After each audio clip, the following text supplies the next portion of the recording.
Yeah, good morning, good afternoon, and good evening, depending on whatever you are watching us from. It's another edition of Politics on the Street. You can subscribe to our YouTube channel, like our videos, share, comment for more political discourse. Yeah, Mr. Love, SH0CK is funny as Dr. Ngozi or Raposi has moved to form alliance with the Russian government. Now, all in the name just to make sure that BiAFRA exits Nigeria. Don't you think that President Tinubu will not be happy with this alliance? Tinubu will not be happy. Not only that, Tinubu will be fidgeting, checking, as if he's going to at least stool on his pants. You know what? The alliance of 1967 is back. Ojukwu Odumegwu aligned with Russia to fight Nigeria in 1965. But that alliance was shortchanged, failed, when Ojukwu could not agree with Russia to what? Buy, our oil, crude oil. I don't understand. To acquire our crude oil for 10 years. That was the agreement. Ojukwu said no, that 10 years was too much. Which, of course, if Ojukwu agreed today, Biafra would have been a land of Canaan. I don't understand. So it was agreement that has been in the past. And then Nnamdi Kanu did not or could not even sever that alliance or agreement with Russia, because Nnamdi Kanu has great influence in Russia today by being a friend with a woman from Vladimir Putin's family, the Russian president. So Nnamdi Kanu started it, and we see that all his body language was to align with Russia. Immediately he comes out from incarceration. Yes, he was planning it before he was unluckily, rendition from Nairobi. So it's an agreement that would have worked in 1967 if not the agreement between Russia and Ojukwu failed. At least Biafra and Russia would have been won by now in trading, science and technology and otherwise. So it is something that is not new. And that Nkere, Mr. Okere or Nkere, see, let me tell you, he's doing right work together with he's doing the right thing together with Ngozi or Abueze.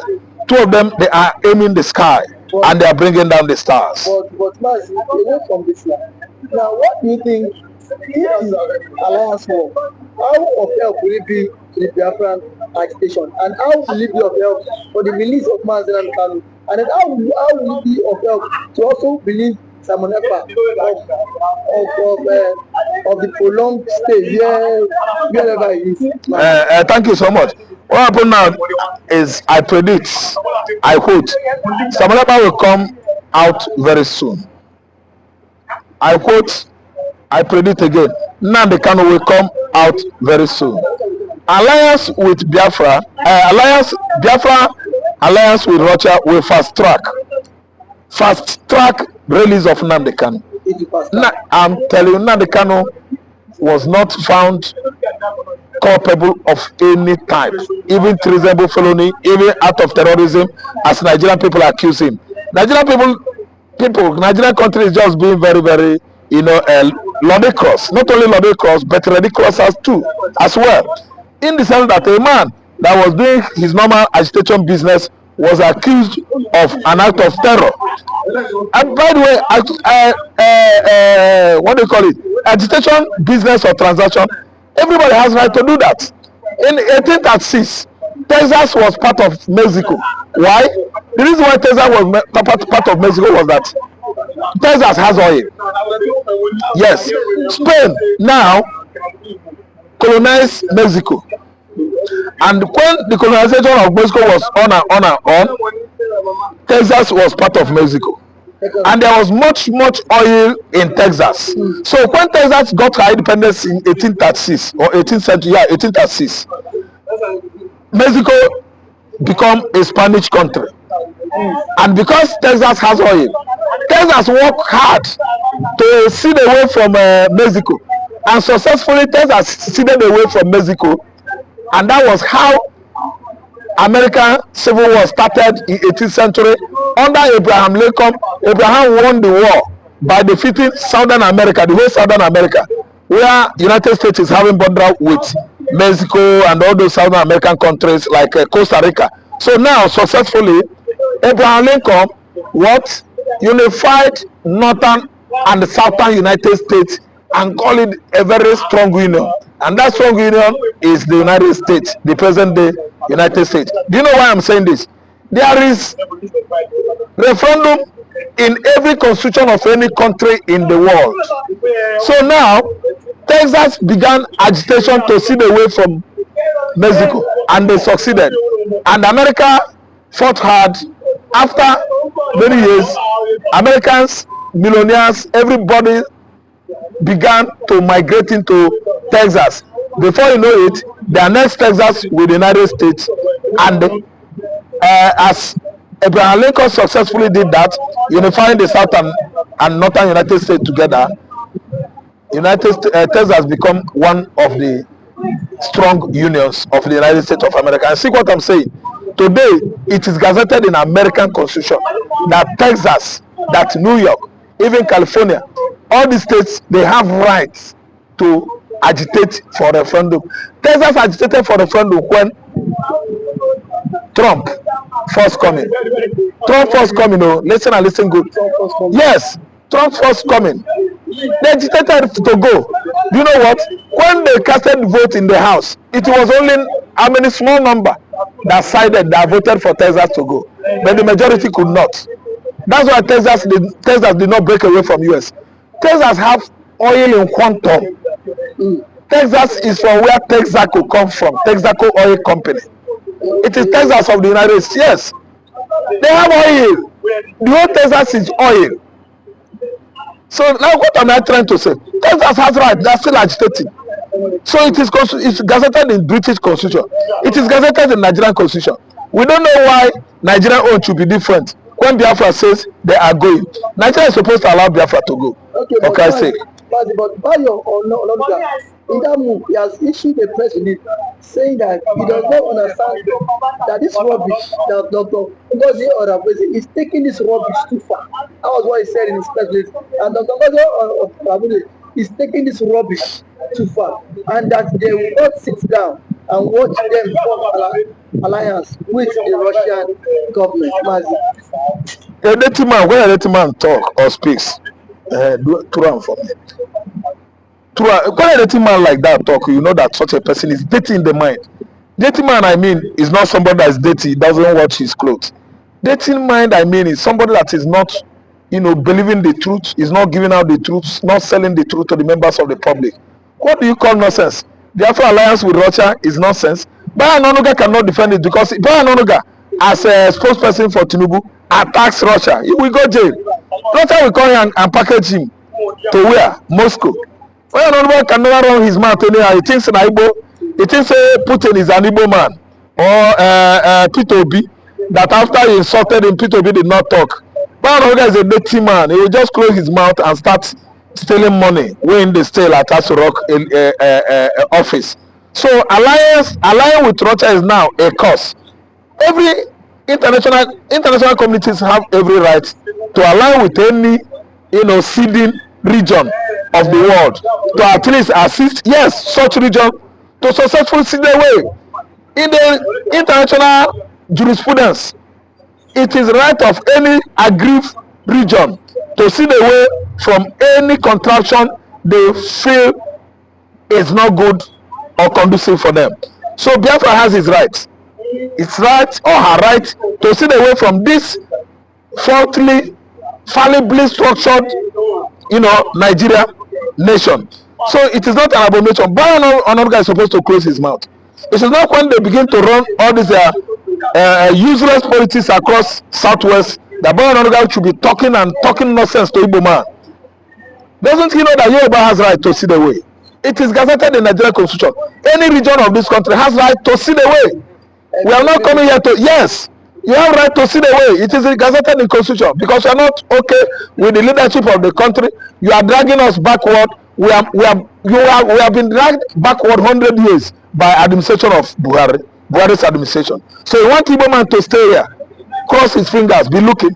They are looting, they are stealing away our commonwealth into the west, and they expect Igbo man to be here. BiAFRA public office fit you and their kinsmen in Yoruba because some people are into political leadership while Igbo man is busy doing his business.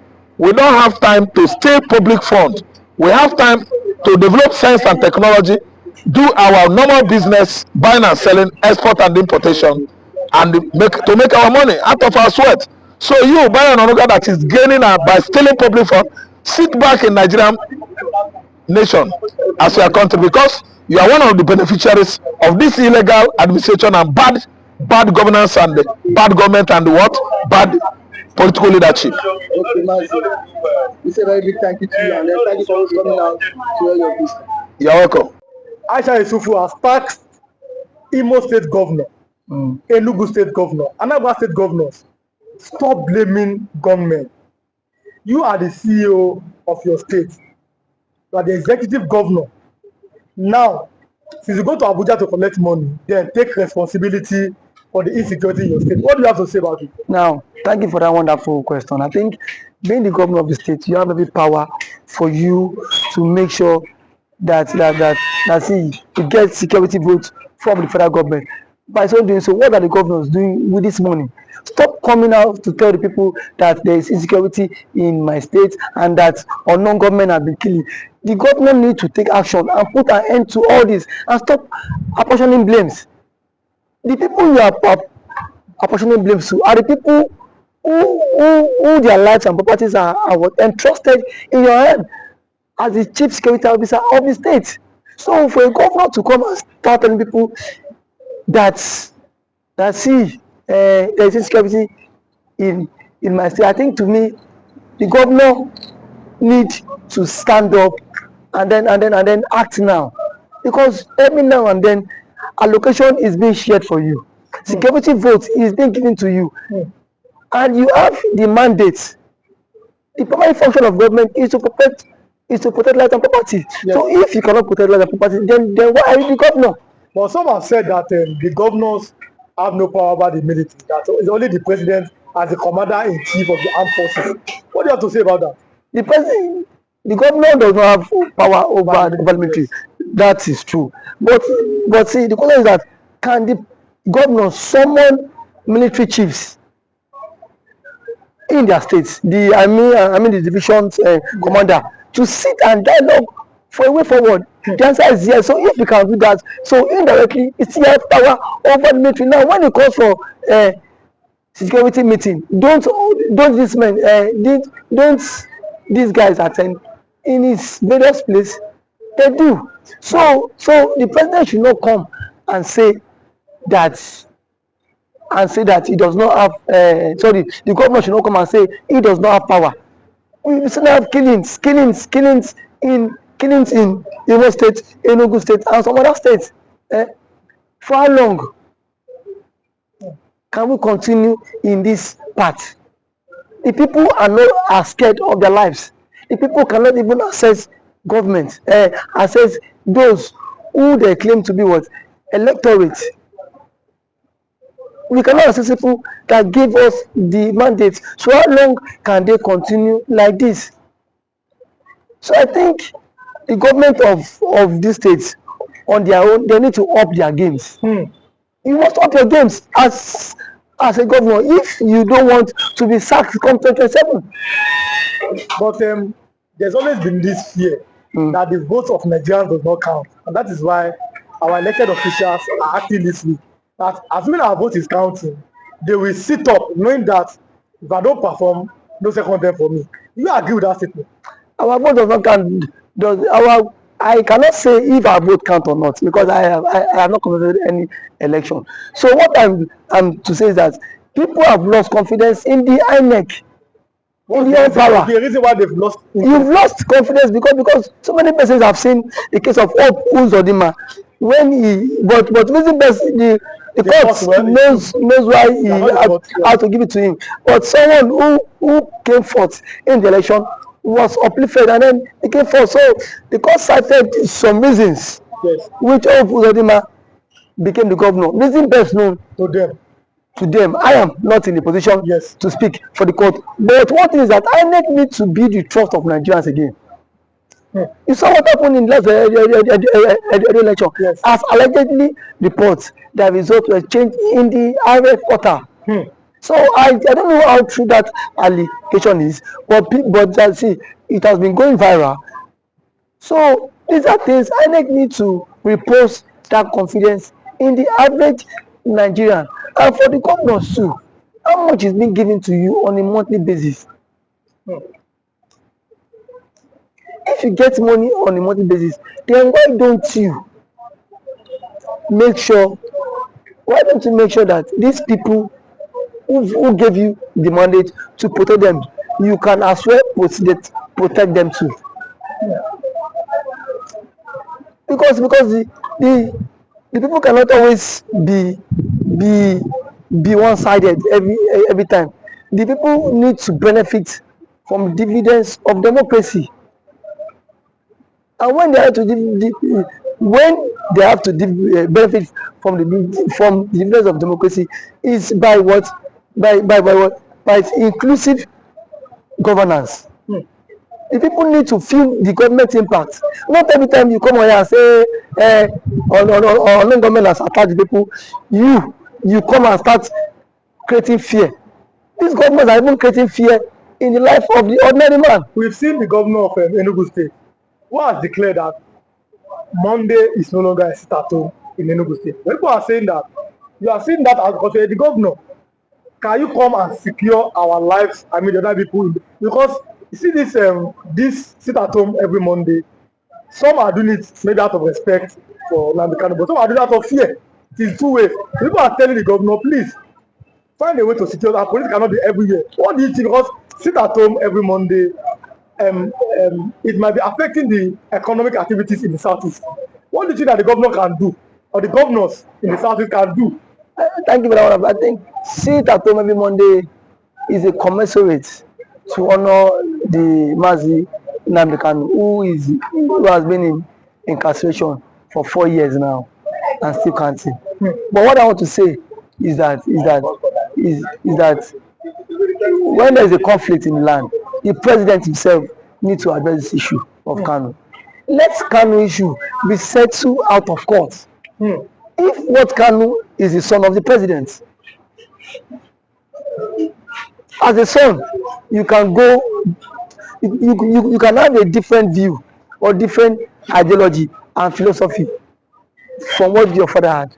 But why can't you, as a father, have you reached out to Kanu himself? And what I felt that the president ought to have done was, why Kanu was in decision, go and meet, let them bring Kanu to you, DSS. Sit down with Kanu, have a round table discussion with him. But do you think that's possible? Because we saw Buhari could not freedom. Buhari is different. See, so, these are two different people. Yes. If you want the security apparatus cannot be everywhere, and these guys are what? Overstretched. Yes. These guys are also overstretched. So the president is the father of the nation. Yes. Since the president is the father of the nation, he should at least reach out to this guy, even to the Ohanes in Igbo. Whenever he will want to invite some Igbo politicians and some Igbo stakeholders to sit on a round table and discuss with Kanu. You have conditions, give him your conditions. Send it to him. Because you see, this is the only way this thing about marginalization can stop. And the truth of our matter is that the Igbos are heavily marginalized in the country. And that is what, and that has breed a whole lot. But do you think that giving them an opportunity, or yes, that's an opportunity, or finding a way, a consensus in 1999, Nigeria had a consensus on making a Yoruba man a president. In 2007, Nigeria had another consensus to make another man to be a president. Do you think that Nigeria finding a way or making a consensus to make an Igbo man the president is going to make that marginalization or the agitations go down in the south? Making an Igbo man be the president would at least work to some extent. It will help this issue of marginalization reduce a very long way, because if the Igbo man is the president, Peter Obi, you will not watch Peter Obi allowing Nnamdi Kanu to languish in detention, even if because yes, that is his brother from his tribe. They are from same tribe. No, so why was Senegal released? It was let's go. Yes. So to some extent, it will help a long way. And as an Igbo man, he will speak in the language that the Igbos. Now I am one of the sons. You Yes. don't have any right to agitate. Yes. So that will help them. It will go a very long way for them too. So I'm letting you go. I think we have like 1 minute. Okay. Now, South Eastern Governors Forum. What should be their next step? Southeastern Government Forum should at least make moves to meet with the presidents. Yes. To put an end to all this. That is the only way. Because if there's no end to all this, all we hear is killing, and then we are not in support of all this killing. It is not good for the future of the country. It's not good for the future of the country. Okay. Thanks for coming. Thank you for having me.